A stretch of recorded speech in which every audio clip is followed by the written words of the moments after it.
नमस्ते मित्रों, स्वागत है आपका मेरे YouTube चैनल पिंगाक्ष में। जल्द ही नवरात्रि शुरू होने वाले हैं और ऐसा माना जाता है कि अगर कोई भक्त नवरात्रों में माँ के सामने घी का दीपक जलाकर दुर्गा सप्तशती के पाठ का वर्णन करे तो उसे मनचाहा वर प्राप्त होता है और उसकी समस्त कामनाएं पूर्ण होती हैं।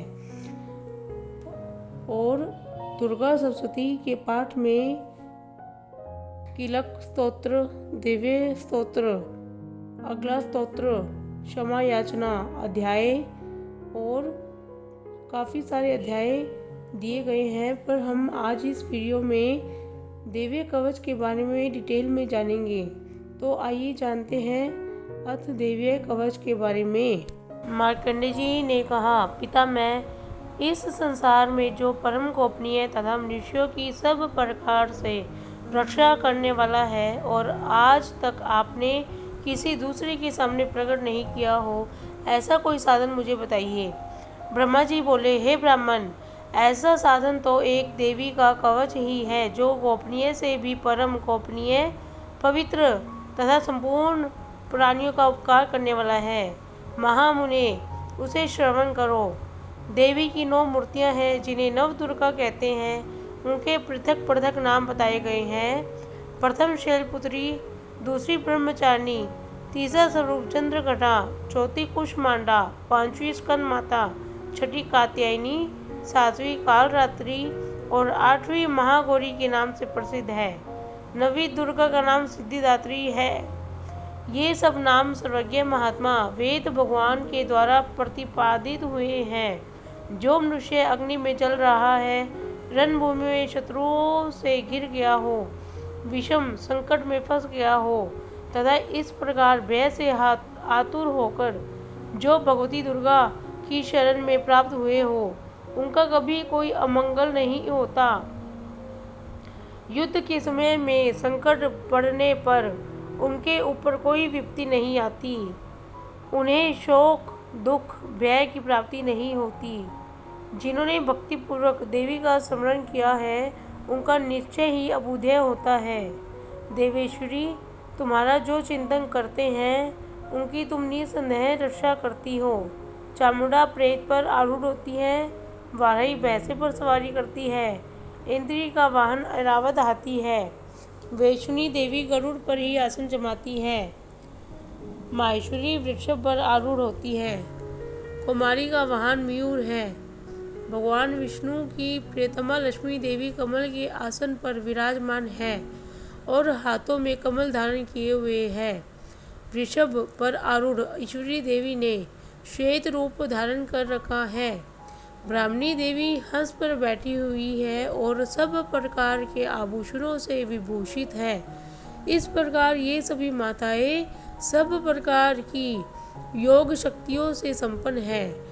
इनके सिवा और भी बहुत सी देवियां हैं जो अनेक प्रकार के आभूषणों की शोभा से युक्त तथा नाना प्रकार के रत्नों से सुशोभित है। ये संपूर्ण देवियां क्रोध में भरी हुई है तथा भक्तों की रक्षा के लिए रथ पर बैठी हुई दिखाई देती है। ये शंख, चक्र, गदा, शक्ति, हल और मुसल, खेटक और तोमर, परशु और पास, कुंत और त्रिशूल एवं उत्तम शांख, धनुष आदि अस्त्र शस्त्र अपने हाथों में धारण करती है। दैत्यों के शरीर का नाश करना, भक्तों को अभय दान देना और देवताओं का कल्याण करना, यही इनके शस्त्र धारण का उद्देश्य है। कवच प्रारंभ करने से पहले इस प्रकार प्रार्थना करनी चाहिए। महान रौद्र रूप, अत्यंत घोर पराक्रम, महान बल और महान उत्साह वाली देवी, तुम महान भय का नाश करने वाली हो, तुम्हें नमस्कार है। तुम्हारी ओर देखना भी कठिन है। शत्रुओं का भय बढ़ाने वाली जगदम्बिके, मेरी रक्षा करो।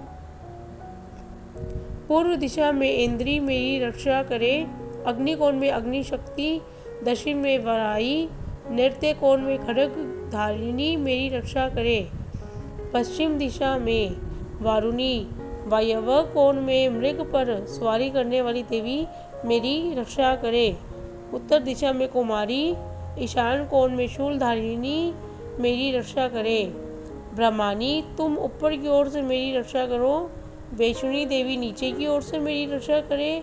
इस प्रकार शव को अपना वाहन बनाने वाली चामुंडा देवी दशों दिशाओं में मेरी रक्षा करे। जया देवी आगे, विजया देवी पीछे की ओर, वाम भाग में अजिता और दक्षिण भाग में अपराजिता देवी मेरी रक्षा करे। उगोनी देवी शिखा की रक्षा करे। उमा मेरे मस्तक पर विराजमान होकर मेरी रक्षा करे। ललाट में मालाधारी देवी और यशस्विनी देवी मेरे भुवों का संरक्षण करे। भुवों के मध्य भाग में त्रिनेत्रा और नथनों की यमघटा देवी रक्षा करे। दोनों नेत्रों के मध्य भाग में शंखनी और कानों में द्वारवासिनी रक्षा करे। कालिका देवी कपोलों की, भगवती शांकरी कानों के मूल भाग की, नासिका में सुकंदा, ऊपर के होठ में चर्चिका देवी रक्षा करे। नीचे के होठ में अमृत कला और जिह्वा में सरस्वती देवी रक्षा करे। कुमारी दांतों की, चंडिका कंठ प्रदेश की रक्षा करे। चित्रघटा गले की घंटी की, महामाया तालु में रहकर रक्षा करे। कामाक्षी कोडी की और सब मंगला मेरी वाणी की रक्षा करे। भद्रकाली ग्रीवा में और धनुधरी पृष्ठवंश में मेरी रक्षा करे। कंठ के बाहरी भाग में नीलग्रीवा और कंठ की नली में नलकुबरी मेरी रक्षा करे। दोनों कंधों में खड़गनी और मेरी दोनों भुजाओं की व्रजधारिणी रक्षा करे। दोनों हाथों में दंडनी और उंगलियों में अंबिका रक्षा करे। सुलेश्वरी नखों की रक्षा करे। कुलेश्वरी मेरी कुक्षी पेट में रहकर रक्षा करे। महादेवी दोनों स्तनों की और शोक विनाशिनी देवी मन की रक्षा करे। ललिता देवी हृदय में, शूलधारिणी उदर में रहकर रक्षा करे। नाभि में कामिनी, गुहा भाग में गुहेश्वरी, पूतना और कामिका लिंग की और महिषवाहिनी गुद्दा की रक्षा करे। भगवती कटी भाग में, विंध्यवासिनी घुटनों की रक्षा करे। संपूर्ण कामनाओं को देने वाली महाबला देवी दोनों पिंडियों की रक्षा करे। नारसिंही देवी दोनों घुटियों की और तेजसी देवी दोनों चरणों के पृष्ठ भाग की रक्षा करे। श्री देवी पैरों की उंगलियों में, तलवासनी पैरों के तलुओं में रहकर रक्षा करे। अपनी दाढ़ों के कारण भयंकर दिखाई देने वाली दष्टा कराली देवी मेरे नखों की, ऊर्ध्व केशनी देवी केशों की रक्षा करे। रोमावलियों के छिद्रों में कोबेरी और त्वचा की बागेश्वरी देवी रक्षा करे। पार्वती देवी रक्त, मजा, वसा, मांस, हड्डी और मेद की रक्षा करे। आंतों की काल रात्रि और पित्त की मुकुटेश्वरी रक्षा करे। मूलाधार आदि कमल कोशों में पद्मावती और कफ में चूड़ामणि देवी स्थित होकर रक्षा करे। नख के तेज की ज्वालामुखी रक्षा करे। जिसका किसी भी अस्त्र से भेदन नहीं हो सकता, वह अभेदा देवी शरीर की समस्त संधियों में रहकर रक्षा करे। ब्राह्मणी आप मेरे वीर्य की रक्षा करे। छत्रस्वी छाया की धर्मधारिणी मेरे अहंकार, मन और बुद्धि की रक्षा करे। हाथ में व्रज धारण करने वाली व्रजहस्ता देवी मेरे प्राण, अपान, व्यान, उदान और समान वायु की रक्षा करे। कल्याण से शोभित होने वाली भगवती कल्याण शोभना मेरे प्राण की रक्षा करे। रस, रूप, गंध, शब्द और स्पर्श इन विषयों का अनुभव करते समय योगिनी देवी मेरी रक्षा करे। मेरे सत्वगुण, रजोगुण और तमोगुण की रक्षा नारायणी देवी करे। वाराही आयु की रक्षा करे। वैष्णवी धर्म की रक्षा करे। चक्रिणी चक्र धारण करने वाली देवी यश, कीर्ति, लक्ष्मी, धन और विद्या की रक्षा करे। इंद्राणी आप मेरे गोत्र की रक्षा करे। चंडिके तुम मेरे पशुओं की रक्षा करो। महालक्ष्मी पुत्रों की रक्षा करे और भैरवी मेरी पत्नी की रक्षा करे। मेरे पथ की सुपथा और मार्ग की क्षेमकारी देवी रक्षा करे। राजा के दरबार में महालक्ष्मी रक्षा करे और सब और व्याप्त रहने वाली विजया देवी संपूर्ण भयों से मेरी रक्षा करे। देवी जो स्थान कवच में नहीं कहा गया अतएव रक्षा से रहित है, वह सब तुम्हारे द्वारा सुरक्षित हो, क्योंकि तुम विजयशालिनी और पापनाशिनी हो। यदि अपने शरीर का भला चाहे तो मनुष्य बिना कवच के कहीं एक पग भी न जाए, कवच का पाठ करके ही यात्रा करे। कवच के द्वारा सब ओर से सुरक्षित मनुष्य का जहाँ जहाँ भी जाता है, वहाँ वहाँ उसे अतिशय धन का लाभ होता है, संपूर्ण कामनाओं की सिद्धि करने वाली विजय की प्राप्ति होती है। वह जिस जिस अभीष्ट वस्तु का चिंतन करता है उसको निश्चय ही प्राप्त कर लेता है। वह पुरुष इस पृथ्वी पर तुलना रहित महान ऐश्वर्य का भागी होता है।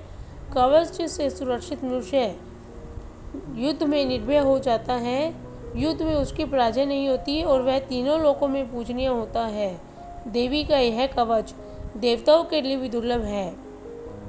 जो प्रतिदिन नियम पूर्वक तीनों संध्याओं के समय श्रद्धा के साथ इसका पाठ करता है उसे देवी कला प्राप्त होती है तथा वह तीनों लोकों में कहीं भी पराजित नहीं होता। इतना ही नहीं, वह अपमृत्यु अर्थात अकाल मृत्यु से रहित होकर 100 से अधिक वर्षों तक जीवित रहता है। मकड़ी, चेचक, कोढ़ आदि संपूर्ण व्याधियां नष्ट हो जाती है। कनेर, भांग, अफीम, धतूरे आदि का स्थावर विष, सांप और बिच्छू आदि के काटने से चढ़ा हुआ जंगम विष, अहिफेल और तेल के संयोग आदि से बनने वाला कृत्रिम विष, ये सभी प्रकार के विष दूर हो जाते हैं और उनका कोई असर नहीं होता।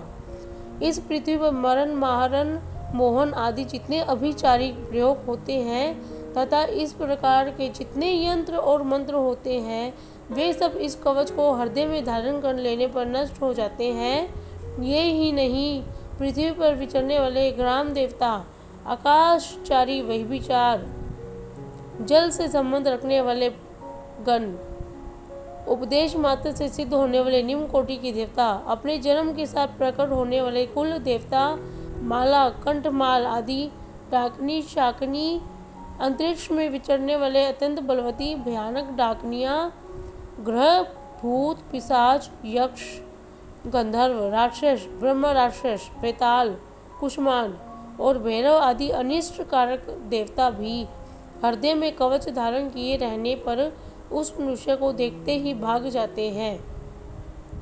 कवचधारी पुरुष को राजा से सम्मान वृद्धि प्राप्त होती है। यह कवच मनुष्य के तेज की वृद्धि करने वाला और उत्तम है। कवच का पाठ करने वाले पुरुष अपनी कीर्ति से विभूषित भूतल पर अपने सूर्यज के साथ साथ वृद्धि को प्राप्त होता है। जो पहले कवच का पाठ करके उसके बाद सप्तशती चंडी का पाठ करता है उसकी जब तक वन पर्वत काननों सहित यह पृथ्वी टिकी रहती है तब तक यहाँ पुत्र पौत्र आदि संतान परंपरा बनी रहती है। फिर देह का अंत होने पर वह पुरुष भगवती महामाया के प्रसाद से उस नित्य परम पद को प्राप्त होता है जो देवताओं के लिए भी दुर्लभ है। वह सुंदर दिव्य रूप धारण करता कल्याणमयी शिव के साथ आनंद का भागी होता है। जब हम दुर्गा सप्तशती का पाठ करते हैं तो उसमें हमें माँ अम्बा के 108 नामों का वर्णन करना चाहिए। देवे कवच, अथ अगला स्तोत्रम, कीलक स्तोत्रम, क्षमा याचना और प्रतिदिन का एक अध्याय और क्षमा याचना करने के बाद माँ अम्बा की आरती करनी चाहिए। माँ दुर्गा सप्तशती का पाठ करने से माँ प्रसन्न होती है और हमें मनचाहा वर देती है और यह पाठ बहुत ही कल्याणकारी और मंगलकारी होता है। मित्रों, अगर आप नवरात्रि कर रहे हैं तो माँ अम्बे के सामने घी का दीपक जलाकर उनका पाठ करें तो आपको मनोवांछित कामनाएं पूर्ण होगी। अगर आपको ये वीडियो अच्छी लगे तो इसे लाइक करिए, शेयर करिए और अगर अभी तक आपने मेरे चैनल को सब्सक्राइब नहीं किया है तो जल्दी से कर दीजिए। Thank you.